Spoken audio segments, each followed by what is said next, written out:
नमस्कार सर्वांना. Good morning. 15 April ते 25 एप्रिलपर्यंतच वरचं स्कूल होता. आज स्कूलचा शेवटचा दिवस होता. आता डायरेक्ट जूनमध्ये स्कूल चालू होणार. तर आज त्यांच्या स्कूलमध्ये आर्ट एक्झिबिशन होतं आणि पॅरेंट्सला पण ते पाहण्यासाठी अलाउड होतं. तर मी ते पाहण्यासाठी गेले आणि खरंच खूप मुलांनी छान छान असे क्राफ्ट बनवले होते, ड्रॉइंग बनवले होते. त्यानंतर हे माठाचं डेकोरेशन तर खरंच खूप आकर्षक होतं आणि छान बनवलेलं होतं. तर खूप मोठा हॉल होता. त्या हॉलमध्ये असं लावलेलं होतं. त्यानंतर हे दगडांचं क्राफ्ट आणि हे बॉटलचं क्राफ्ट खरंच खूपच छान होतं. आणि हे सगळे क्राफ्ट पाहून ना मला पण छान वाटलं, की चला आपण पण असे काहीतरी क्राफ्ट बनवू शकतो. आणि सगळ्या क्लासला क्राफ्ट पाहण्यासाठी घेऊन येत होते.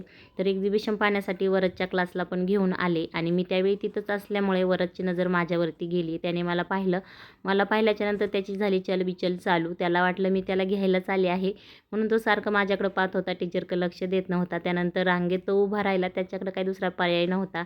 शेवटी मी थोडा वेळ थांबून त्याला स्कूलमधून घेऊन आले.